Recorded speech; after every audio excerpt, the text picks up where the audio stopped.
Hey, what is going on YouTube? Aaron here. We are back on the Mac Boys, taking you through an in-depth look at the Plymouth today, comparing its stats, showing a little bit of replays, uh, you know, answering the questions of whether or not you should buy it, and maybe talking about a little bit of controversy that could be on the horizon with this ship.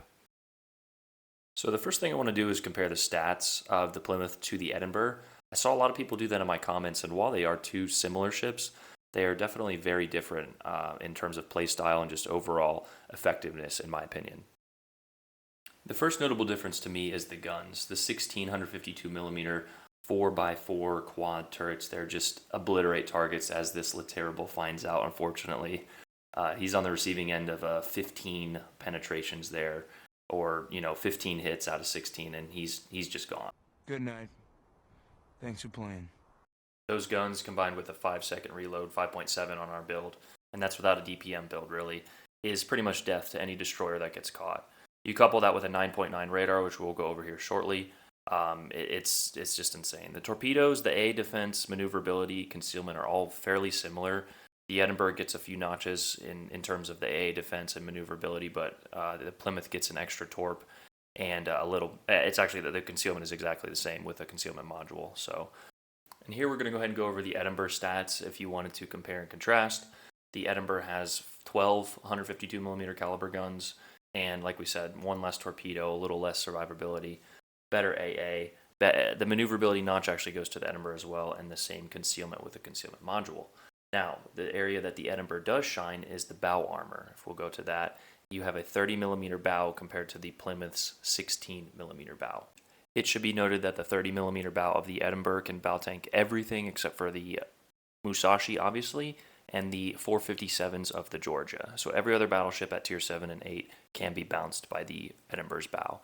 Now, something to note is while the Edinburgh Citadel kind of sits similar to the Plymouths, I've noticed that I can yeet Edinburghs a lot more reliably than Plymouths, as indicated by this clip here of me getting absolutely insanely lucky with a broadside Iowa that actually came back into the stream chat and said, wow, I love getting 7 overpins on a broadside light cruiser. And I can't blame him, because that is frustrating as hell. Now, we actually did go purposely broadside to these gentlemen to see what would happen, but as the roll of the dice, we got the overpins. Now we're looking at the utility of both the Edinburgh and the Plymouth. The Edinburgh has the 9-kilometer radar for 30 seconds, the standard tier 7, whereas the Plymouth has the 9.9 40-second radar that the Mino has. Don't let Des Moines mains like myself hear you say that.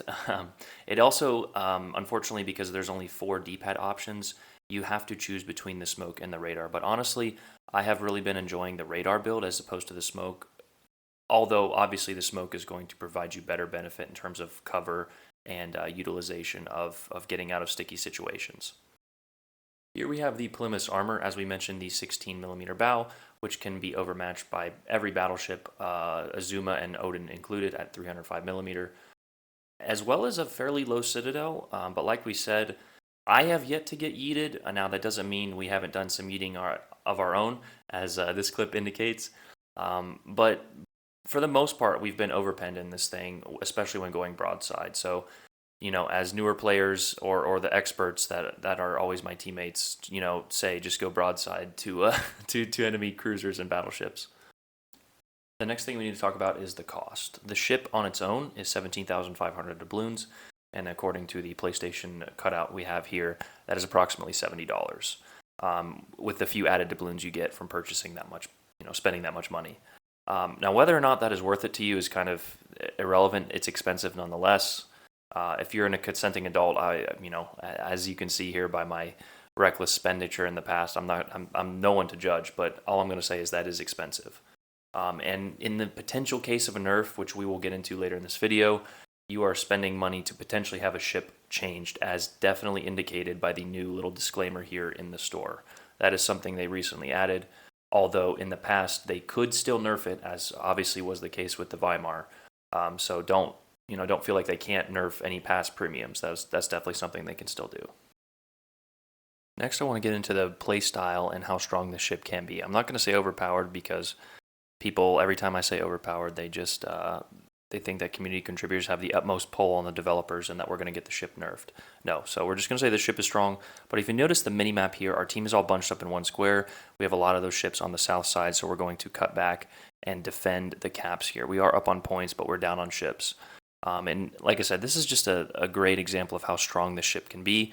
I'm going to fast forward to the good parts here, where this destroyer pops out and he has absolutely no idea what hit him. As just like that Laterable, this thing will absolutely chew up destroyers, especially when you catch them out of position. Now, this game we played very passive up until the end. So we had all of our all of our hit points, our hydro, our smoke, all of our utility till the end of the game, which is what you have to do in this ship if you want to be successful. Now, like we mentioned, we were running a radar build a lot of the time toward the end of our testing, but this was a smoke build, and both of them have great versatility, but that radar is especially helpful and would have been more useful in this game if I had been running it. As you can see, though, patience is a virtue with this ship, and you have to play it that way. I know Peak was saying he was not getting the best games, and I think he was playing it slightly too aggressively, which can, in some games, as we have coming up here, pay multiple dividends, but in most cases, you have to play it very passive and wait for your opportunities. Now, like we said, using the smoke will definitely give you that advantage when you can have allies spotting for you, but if not, then you'll need to risk it for the biscuit, as they say. Here's the final scoreboard for that game, a measly 3,300 on a win. And compared to a few of the other CCs, that was honestly nothing. I think Tommy had 4,600, Meta had a 4,000, and T-Bull had an 8-kill, 3,500 game. And I know a lot of people, T-Bull especially, are saying that this thing's going to get nerfed 100%. And I really don't think so. You guys have to remember that as CCs... I'm stronger. I'm smarter. I'm better. I am better. No, we're just kidding. Hopefully you guys know that show. It's The Boys. It's a great show on Amazon. But as CCs, we do spend a little bit more time with the game, so therefore we can play the ships and learn them to the truest of their potential.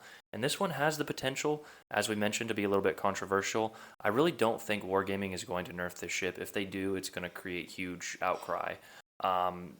It's a good ship, but again, good players in good ships get good results. Bad players in good ships get bad results.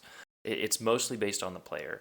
Now, we have seen that case, this case with the Weimar, as I need to shout out the C23 player real quick in our final clip here. This guy played excellent. Our team massively threw this game. I don't know if you can see the score right now, but we have 4 caps. We were kind of tied on ships, and our team just decides to throw this one. So I'm going to speed it up to the end.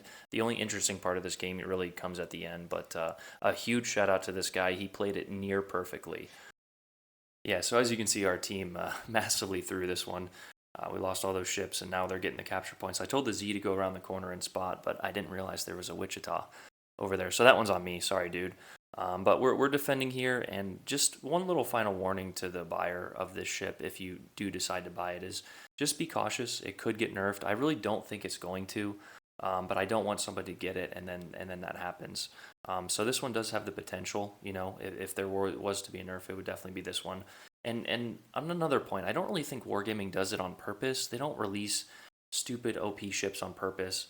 If you can remember, the previous campaigns have all been pretty, except for the Republic, they've all been pretty bland, as that guy actually dev strikes the Wichita, but he goes down here shortly after.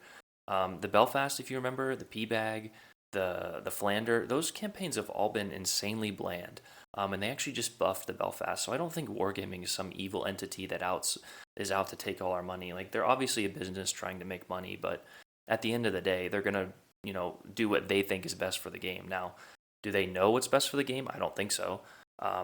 Because you can tell they don't play their game by a few of the things, such as excessive overpens, which is what keeps me alive in this situation, as we send our 4 torps into a full health Musashi. But this little clip right here is a great example of how strong this ship can be. Like we said, we played it passive up until the end, and maybe if we played a little bit more aggressive, our team would be alive, but who knows. That was a 9k salvo with 16 hits there, so not a full damage salvo, but there it is. 15k salvo with 16 hits there. And you notice the other Musashi was on our right as the Suzuki went down. And I should have staggered the torps, not put them all in one line, but the single fire, we were just trying to, we literally hit left, then hit right as we put 4 into the bow of that Musashi, which should have killed him, but because of damage saturation, which is a known mechanic, we did not kill him. And now, after hitting the island, I lost all my speed and I could do nothing reverse here. And the very skillful play, instead of shooting me, was to ram me. But as you can see there, that was a chunky penetration to me, but still, it didn't kill me. As this guy gets the ram here. But yeah, guys, hope you guys enjoyed that video. This was a lot of fun to make. It took me a long time, but I just wanted to give the potential buyer warning of, this ship could be nerfed in the future. But like we said, I hope you guys enjoyed it. Appreciate the views. Make sure you guys like, comment on the video. And for replay purposes, Aaron out. Peace.